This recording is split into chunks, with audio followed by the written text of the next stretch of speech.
not right at the beginning of the camp, we all had a fallout here, and I left the gym for about 2 weeks.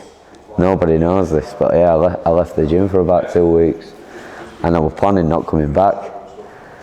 I mean, like, bad company's like a family, so I mean, we have his arguments and stuff like that, but this argument blew up.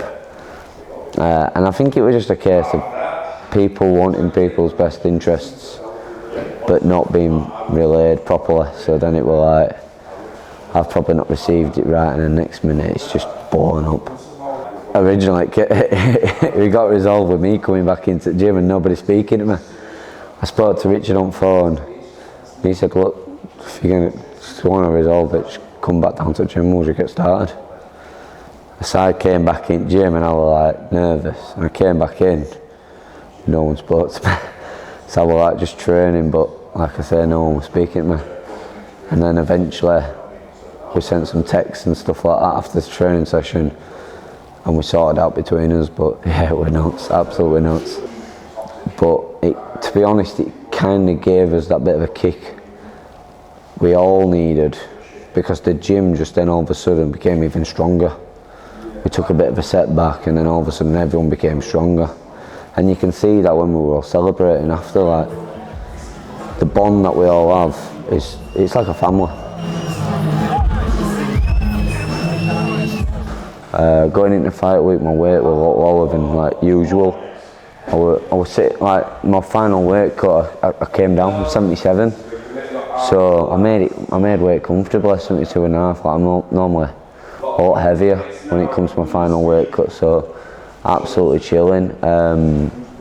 Nervous played into part, because I had a few, like, I started doubting myself a few times, because obviously I've fought for world title now twice before this and come up short both times. So I was like, is it meant to be, is it not meant to be, you know what I mean, stuff like that. I think it's a mix of everything.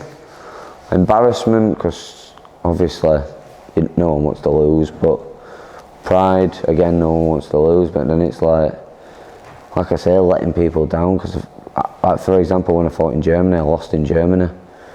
I sold your tickets in Germany, and like seeing how upset everyone was when I'd lost, and they've all spent all this money on hotels, flights, stuff like that. I'm like, oh no, you're joking. Do you know what I mean? And then that ate away at me for a good, like, I went into a dark place after that, and it was like, oh my God. But I kind of used them dark, it's weird, I used the dark thoughts to motivate me to not do that again. So I suppose it spurs me on in another sense to make me train harder, and I use it as a reminder. But yeah, I hate that feeling.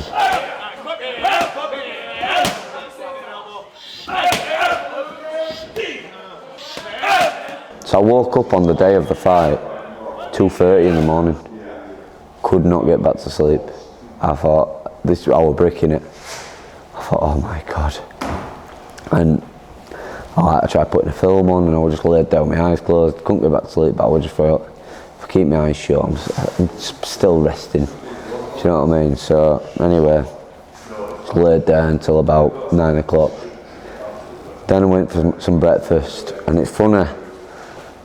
Jay Council, another fighter who were on the show, I seen him at breakfast. I said, Jay, I've been up since 2:30. Me, he went, really? I came down at 2 for a Kinder Bueno. Couldn't sleep because I was nervous. I came for a Kinder Bueno vending machine. So I was like, oh, and then we had just like a bit of a chat. And to be honest, Jay actually helped me, because Jay's younger than me, but he's got his head switched on. And he said, at the end of the day, we give everything into this camp. Win, lose or draw, we should just be proud. And then it made me think, and I thought, you know what, I've actually left 0 stone unturned, so it kind of did chill me out a little bit. And then I did some work with my mind coach, did like a bit of a FaceTime call and stuff like that. And then I started to calm down a little bit more.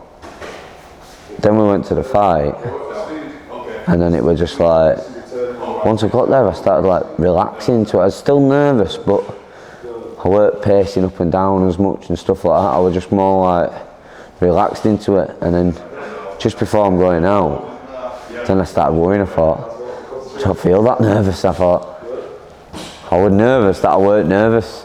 Does that make sense? And I thought, I'm not going to have any adrenaline, I'm going to feel everything. I thought, oh no, I don't like this. So then the nerves started coming a little bit, but yeah, when it came, as soon as you get in that ring, it vanishes.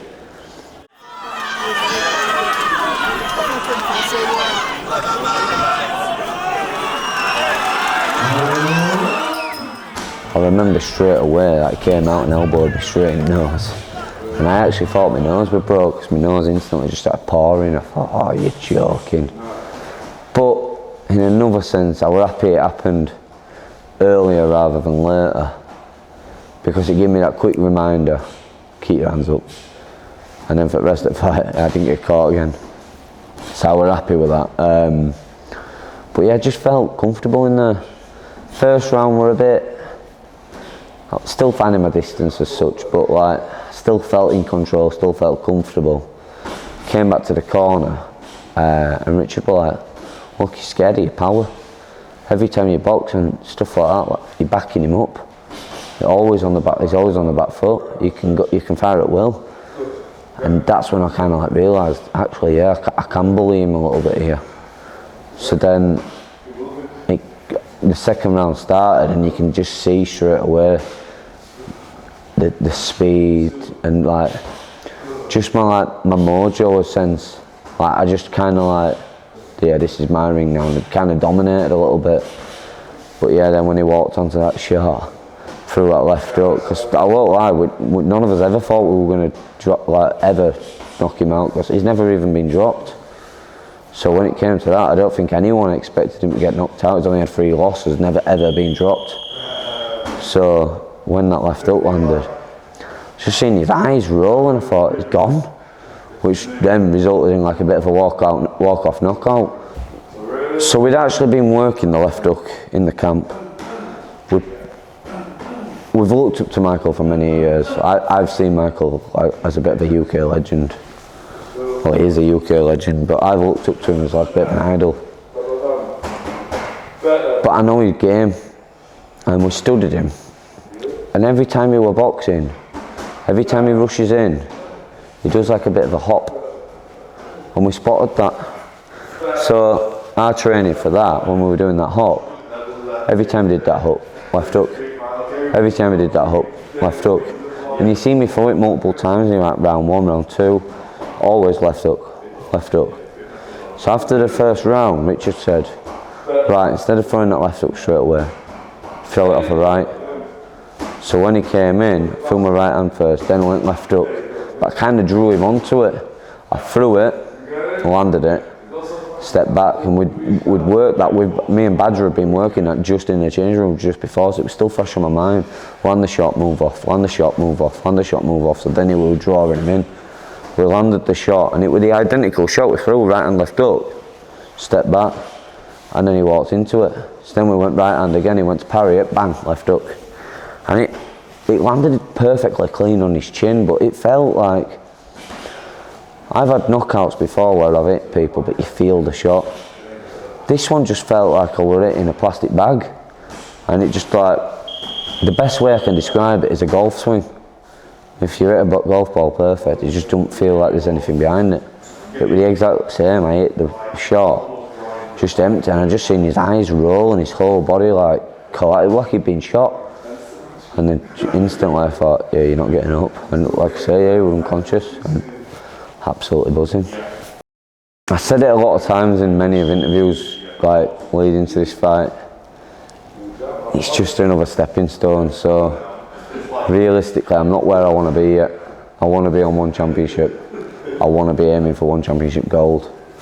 So I'm not actually where I want to be yet. But it's another stepping stone. I'm a world champion, and many of opportunities I've already started arising, and the support I've been receiving off everyone has been an absolute joke. Like the amount of messages and stuff I've been receiving, it's crazy. So that side of stuff, I'm like, I weren't expecting. But as I say, my mindset's the exact same. It's just another stepping stone. So I plan on going into all my other fights with the same mindset. I'm still not there yet, and I want to use them stepping stones to get to where I want to be.